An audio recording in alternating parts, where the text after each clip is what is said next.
కోనసీమలో blow out కొనసాగుతోంది. Blow out ను కట్టడి చేసేందుకు ఢిల్లీ నిపుణుల బృందం ప్రయత్నిస్తోంది. అయినా ఇంకా అదుపులోకి రాలేదు మంటలు. గ్యాస్ ఎగజిమ్ముతూనే ఉంది. 2 లారీల్లో కూలెంట్ ఆయిల్ తీసుకొస్తున్నారు ఓఎన్జీసీ అధికారులు. ప్రస్తుతం నీళ్లు మట్టితో మంటలను ఆర్పే ప్రయత్నం జరుగుతోంది.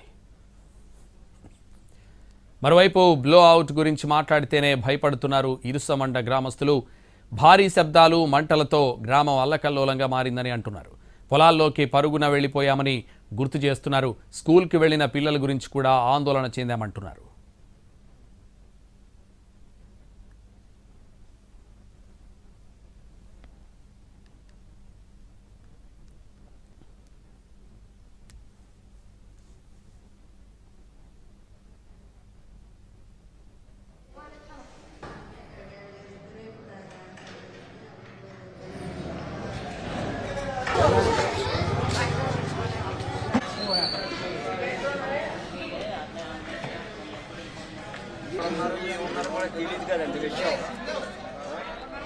పునరావాస కేంద్రాలలో తలదాచుకుంటున్నారు ఇరుసమండ గ్రామస్తులు. మరింత సమాచారం మా ప్రతినిధి సాయి సుధీర్ అందిస్తారు. బ్లోఅవుట్ ఎఫెక్ట్తో ఒక్కసారిగా ఇరుసుమండ గ్రామం ఉలిక్కిపడింది.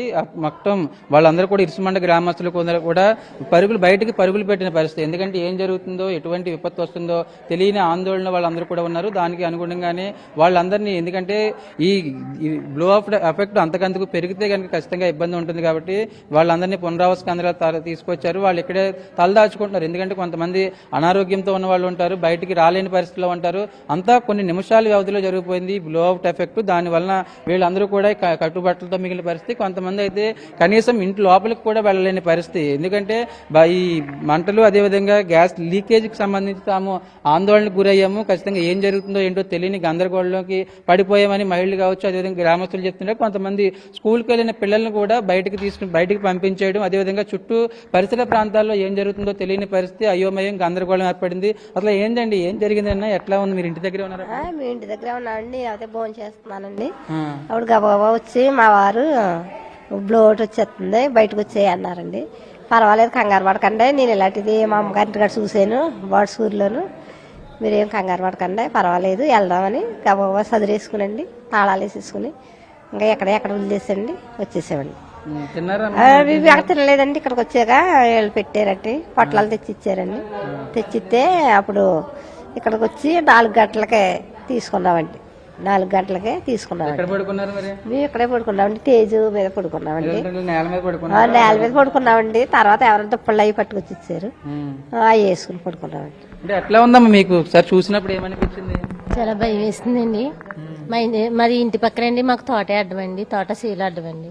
చాలా భయం వేస్తుందండి. అప్పటికప్పుడు ఎలా పడితే అలా భోజనాలు కూడా చేయలేదండి, పొలాలంపడు పరిగెత్తేస్తామండి. అక్కడికో పేలిపోయింది అనేసి మళ్ళీ ఇంకా ఇక్కడికి వచ్చేస్తామండి పిల్లల్ని తీసుకుని. స్కూల్కి వెళ్ళారా పిల్లలు? వెళ్ళారండి, పంపించేస్తారండి ఎగ్జామ్. అందుకే అండి మేము పిల్లల్ని చూసుకునే లోపల వాళ్ళు సార్లే పంపించేస్తారండి. పంపించేసి ఇక్కడ ఉండకండి, మీకు బాగా దగ్గరగా ఉన్నారు కదా, వద్దు అనేసి వెళ్ళిపోమని సార్లు కూడా చెప్పారండి. మేము అప్పటికప్పుడు ఎలా పడితే అలాగ వచ్చేస్తామండి, బట్టలు కూడా తెచ్చుకోలేదండి. ఏం చెప్పారు స్కూల్లో? ఏం చెప్పారు నిన్న? మేము ఎగ్జామ్ రాసి వచ్చి భోజనం చేస్తున్నామండి.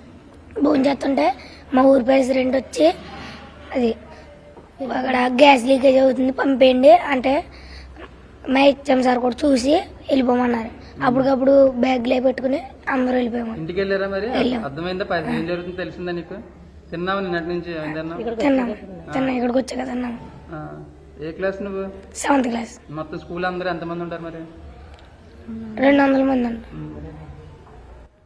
చూసుకోవచ్చు, ఇరుసుమండ గ్రామస్తులు పిల్లలు కావచ్చు, అదేవిధంగా పెద్దలు, వాళ్ళ గ్రామంలో ఏం జరుగుతుందో కూడా వాళ్ళు ఊహించలేని పరిస్థితి. ఒక్కసారిగా బ్లోఅవుట్ జరగడం, చుట్టూ పరిసర ప్రాంతాలన్నీ కూడా గందరగోళంగా మారడంతో వాళ్ళందరూ కూడా బయటికి తీసుకొచ్చిన పరిస్థితి. వీళ్ళు ఇక్కడే టిఫిన్ దగ్గర తీసుకురావడం, అదేవిధంగా ఇక్కడ పునరావాస కేంద్రాల్లోనే వాళ్ళు ఉంటున్నారు. కొంతమంది అయితే ఇంటి లోపలికి వెళ్ళి బట్టలు కూడా తెచ్చుకోలేని పరిస్థితిలో మరికొందరు ఉన్నారు.